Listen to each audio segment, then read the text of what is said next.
Hello, നമ്മളിന്ന് സംസാരിക്കാൻ പോണത് എങ്ങനെ സമ്പത്ത് കൂട്ടാൻ വളരെ സിമ്പിളായിട്ട്. കാരണം നമ്മൾ ഒത്തിരി കാര്യങ്ങൾ നമ്മൾ ഫോർമുലാസൊക്കെ പറഞ്ഞിട്ടുണ്ട്, ഇതെങ്ങനെ നമ്മൾ പണക്കാരനാവും, എങ്ങനെ കോടീശ്വരനാവാന്നൊക്കെ.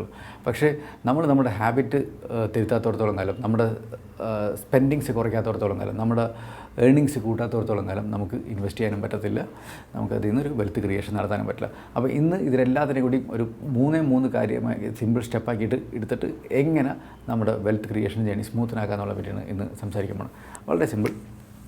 ആദ്യം തന്നെ നമ്മുടെ സ്പെൻഡിങ്സ് നോക്കാം. അപ്പോൾ എന്താണ് സ്പെൻഡ് ലെസ്.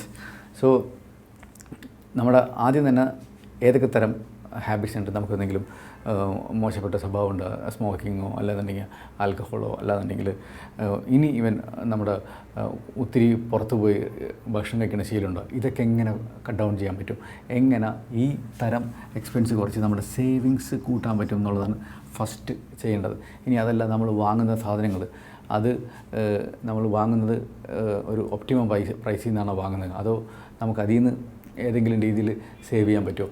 നമ്മുടെ എല്ലാ സ്പെൻഡിങ്ങും നോക്കിയിട്ട്, ബഡ്ജറ്റിംഗ് ഒക്കെ നോക്കിയിട്ട് ഇത് കുറയ്ക്കാനായിട്ട് സംവിധാനം എങ്ങനെയാണ്, നമ്മുടെ സേവിങ്സ് കൂട്ടാൻ എങ്ങനെയാണെന്നുള്ളത് കണ്ടുപിടിക്കുക എന്നുള്ളതാണ് ഫസ്റ്റ് കാര്യം.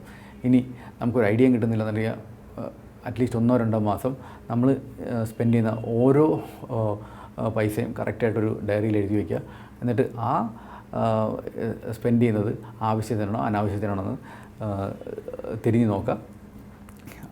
അനാവശ്യത്തിനുള്ളത് കട്ട് ചെയ്യുക, ആവശ്യത്തിനുള്ളത് മാത്രം നിർത്താം. ഓക്കെ, അതാണ് ഫസ്റ്റ് സ്റ്റെപ്പ് പറഞ്ഞത്. രണ്ടാമത്തെ സ്റ്റെപ്പ് പറഞ്ഞാൽ ഏൺ മോർ. ഇപ്പോൾ നമ്മൾക്ക് കിട്ടിക്കൊണ്ടിരിക്കുന്ന ഏർണിങ്സ് അത് നമ്മുടെ പൊട്ടൻഷ്യൽ അനുസരിച്ചാണോ, നമ്മുടെ സ്കില്ലിനനുസരിച്ചാണോ എന്നുള്ള ഒരു വിശകലനം നടത്തുക. ഇപ്പോൾ ഇൻ കേസ് നമുക്ക് നമ്മുടെ സ്കില്ലിനനുസരിച്ച് കിട്ടുന്നുണ്ട്, പക്ഷേ നമുക്കത് പോരാന്നുണ്ടെങ്കിൽ നമ്മുടെ സ്കിൽ സെറ്റ് കൂട്ടാൻ നോക്കാം. ഈവൻ എസ്പെഷ്യലി IT ഫേംസിലൊക്കെ പഠിക്കുന്നവർക്ക് എല്ലാവർക്കും ഒരു IT സ്കില്ലുണ്ടാവും. അത് വെച്ചിട്ട് ചെയ്യാൻ പറ്റിയ ഒത്തിരി ജോബ്സ് ഓൺലൈൻ പോർട്ടൽസിൽ അവൈലബിൾ ആണ്. ഇപ്പോൾ ഫ്രീലാൻസർ എന്ന് പറഞ്ഞ ആപ്പ് ഉണ്ട്, അല്ലാന്നുണ്ടെങ്കിൽ ഒത്തിരി ആപ്സ്. നമ്മൾ ഇതിനെ പറ്റിയിട്ടൊരു സ്പെസിഫിക് വീഡിയോ തന്നെ ചെയ്തിരുന്നു, എങ്ങനെ ഓൺലൈനിലൂടെ നമുക്ക് പണം ഉണ്ടാക്കാമെന്ന് പറഞ്ഞിട്ട്. അങ്ങനത്തെ ഒരു ആപ്പിൽ, അല്ലെങ്കിൽ ഡിസൈൻ ആപ്പുകൾ, അങ്ങനെ ഓരോ പുതിയ സ്കില്ലുകൾ നമ്മൾ പഠിക്കുക. എന്നിട്ട് ആ സ്കില്ല് യൂസ് ചെയ്തിട്ട് നമ്മൾ ഓരോ ഓൺലൈൻ സ്കീമുകൾ ഉപയോഗിച്ചിട്ട് പൈസ ഉണ്ടാക്കാനായിട്ട് എങ്ങനെയാണ് നമ്മൾ നോക്കാം. അപ്പോൾ അങ്ങനെ ഒരു അഡീഷണൽ സോഴ്സ് ഓഫ് ഇൻകം വരുത്തിയെടുക്കുക. ഇനി ഇത് 2 വിധത്തിൽ നമുക്ക് എടുക്കാം. ഒന്നില്ലാന്നുണ്ടെങ്കിൽ അഡീഷണൽ ഇൻകം ഉണ്ടാക്കാനുള്ളൊരു സോഴ്സ് ആക്കുക, അല്ലാന്നുണ്ടെങ്കിൽ നമ്മുടെ സെയിം റിലേറ്റഡ് ജോബിൽ തന്നെ നമ്മൾ ഓൺലൈനായിട്ട് ചെയ്യുന്നത് നമ്മുടെ സ്കില്ല് കൂടും. അത് നമ്മുടെ എക്സിസ്റ്റിംഗ് ജോബിൽ നമുക്ക് ഉപയോഗിക്കാൻ പറ്റും. അതിലൂടെ നമുക്കൊരു കരിയർ ഗ്രോത്ത് ഉണ്ടാക്കിയെടുക്കാൻ പറ്റും. ഇതെല്ലാം ചെയ്ത് കഴിഞ്ഞാൽ എൻഡ് ഓഫ് ദി ഡേ സംഭവിക്കണം എങ്ങനെയാണെന്ന് വെച്ചാൽ നമ്മുടെ ഏണിംഗ് പവർ കൂടും. പിന്നെ എന്തെങ്കിലും പാർട്ട് ടൈമായിട്ട് ജോലിയിൽ നമുക്ക് ഏർപ്പെടാൻ പറ്റുമോ, ഇങ്ങനെ ഓരോരോ ഓപ്പർച്യൂണിറ്റി നമ്മൾ നോക്കിക്കൊണ്ടിരിക്കുക. അതാണ് രണ്ടാമത്തെ കാര്യം പറഞ്ഞു കഴിഞ്ഞാൽ. ഈ 2 കാര്യങ്ങൾ നോക്കുമ്പോൾ ഏണിങ്സ്, സേവിങ്സ് ഇവിടെ കുറയും. ഇവിടെ നോക്കുമ്പോൾ നമ്മുടെ ഏണിംഗ് പൊട്ടൻഷ്യൽ, ഏണിങ്സ് കൂടും.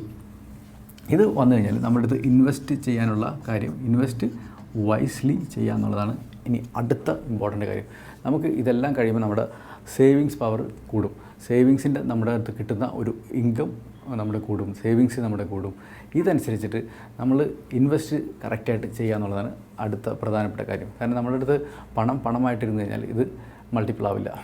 അപ്പോൾ ഇതിനെ എങ്ങനെ മൾട്ടിപ്ലൈ ചെയ്യുക എന്നുള്ളതിന് കറക്റ്റായിട്ട് എന്തൊക്കെ ഗോളിന് വേണ്ടിയാണ് ഇൻവെസ്റ്റ് ചെയ്യണത്, ആ ഗോളിന് പറ്റിയ അസറ്റ് ക്ലാസ് എന്താണെന്ന് പഠിച്ച് മനസ്സിലാക്കി ഇൻവെസ്റ്റ് ചെയ്യുക എന്നുള്ളതാണ് ഏറ്റവും പ്രധാനപ്പെട്ട കാര്യം. അപ്പോൾ ആദ്യം തന്നെ നമ്മൾ ഗോൾസ് ഐഡൻറ്റിഫൈ ചെയ്യുക. ഇപ്പോൾ ഒന്നില്ലാന്നുണ്ടെങ്കിൽ ഒരു ഗോളും കിട്ടാത്ത ആൾക്കാരുണ്ടെങ്കിൽ എനിക്കങ്ങനെ ഒരു 10 ലക്ഷം രൂപ ഉണ്ടാക്കാം എന്നുള്ളൊരു ഗോള് ഐഡൻറ്റിഫൈ ചെയ്തിട്ട് അതിലേക്ക് മാത്രം ഇൻവെസ്റ്റ് ചെയ്യുക. അപ്പോൾ അതിൽ ഇൻവെസ്റ്റ് ചെയ്യുന്ന ടൈമിൽ വേറെ എന്തെങ്കിലും ആവശ്യം വരുമ്പോൾ ആ പൈസ എടുത്ത് വേറെ എന്തെങ്കിലും ചെയ്യാനായിട്ട് മുതിരാതിരിക്കുക. ഇനി അതല്ല, നിങ്ങൾക്കിപ്പോൾ ഒരു വീട് വെക്കാനാണ് ആഗ്രഹം എന്നുണ്ടെങ്കിൽ വീട് പർച്ചേസ് ചെയ്യാനുള്ള ആഗ്രഹത്തിൻ്റെ പേരിൽ ഒരു ഗോൾ സെറ്റ് ചെയ്തിട്ട് അതിന് വേണ്ടി മന്ത്ലി ഇൻവെസ്റ്റ് ചെയ്തുകൊണ്ടിരിക്കുക. ഇനി റിട്ടയർമെൻറ്റിന് താല്പര്യമാണെങ്കിൽ, ഇപ്പോൾ നിങ്ങൾക്ക് ഒരു 30 വയസ്സായിട്ടുള്ളൂ, നിങ്ങൾക്കൊരു ഏർലി റിട്ടയർമെൻറ്റ് ആഗ്രഹമുണ്ട്, 10 വർഷം അല്ലെങ്കിൽ ഒരു 15 വർഷത്തിനുള്ള ആവണമെന്നുണ്ടെങ്കിൽ അതിന് എത്രയാണോ റിട്ടയർമെൻറ്റിന് വേണ്ട കോർപ്പസ് എത്രയെന്ന് ഐഡൻറ്റിഫൈ ചെയ്യുക. എന്നിട്ട് അതിലേക്ക് ഇൻവെസ്റ്റ് ചെയ്തുകൊണ്ടിരിക്കുക മാസം. എന്നിട്ട് അതിന് പറ്റിയ അസറ്റ് ക്ലാസ്സിൽ, ഇപ്പോൾ നമ്മളിപ്പോൾ എല്ലാ പൈസയും കൊണ്ട് നമ്മളിപ്പോൾ ഒരു PF-ലോ പോസ്റ്റ് ഓഫീസ് സ്കീമിലോ അല്ലെങ്കിൽ FD-ലോ കൊണ്ടിട്ട് കഴിഞ്ഞാൽ നമുക്ക് കറക്റ്റ് കിട്ടണമെന്നില്ല. അതിന് പറ്റിയ നല്ല ഐഡൻറ്റിഫൈ ചെയ്ത മ്യൂച്വൽ ഫണ്ടുകളോ അല്ലാന്നുണ്ടെങ്കിൽ ഡയറക്റ്റ് സ്റ്റോക്സുകളോ ഇതിലൊക്കെ ഇൻവെസ്റ്റ് ചെയ്യുക. പിന്നെ സ്റ്റോക്സിൽ മ്യൂച്വൽ ഫണ്ടിൽ ഇൻവെസ്റ്റ് ചെയ്യുമ്പോൾ നമുക്കതിനുള്ള കറക്റ്റ് നോളജ് ഉണ്ടായിരിക്കണം. ആ നോളജ് അനുസരിച്ച് തന്നെ ഇൻവെസ്റ്റ് ചെയ്യണം. ഇൻ കേസ് ആ നോളജ് ഇല്ലാന്നുണ്ടെങ്കിൽ കറക്റ്റ് ഒരു ഫിനാൻഷ്യൽ അഡ്വൈസറുടെ ഹെൽപ്പ് എടുത്തിട്ട് വേണം നമ്മൾ ഇൻവെസ്റ്റ് ചെയ്യാനായിട്ട്. ഒരിക്കലും നമുക്കായൊരു നോളജ് ഇല്ലാണ്ട് നമ്മൾ പോയിട്ട് മറ്റുള്ളവരൊക്കെ വെറുതെ ഫ്രീ ആയിട്ട് തരുന്ന അഡ്വൈസൊക്കെ പോയി എടുത്ത് അബദ്ധത്തിലൊന്നും ചാടാനായിട്ട് ഉള്ളൊരു അവസരം ഉണ്ടാവരുത്.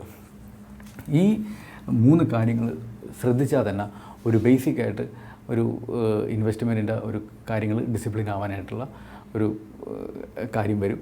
ഇതിലൂടെ ഒരു നല്ലൊരു വെൽത്ത് ക്രിയേഷൻ എല്ലാവർക്കും ഉണ്ടാവുമെന്ന് വിശ്വസിക്കുന്നു. ഇതിനെക്കുറിച്ച് എന്തെങ്കിലും സംശയം ഉണ്ടെങ്കിൽ നമ്മൾ കമൻറ്റിൽ ചോദിക്കുക. അതേമാതിരി ഇതിനെക്കുറിച്ച് എന്തെങ്കിലും കമൻറ്റ് ഉണ്ടെങ്കിലും നമ്മുടെ കമൻറ്റ് ബോക്സിൽ പറയാം. നമുക്കിനി അടുത്ത ആഴ്ച ഇതുപോലെയുള്ളൊരു ടോപ്പിക്കായിട്ട് ഇനിയും കാണാം. Thank you so much.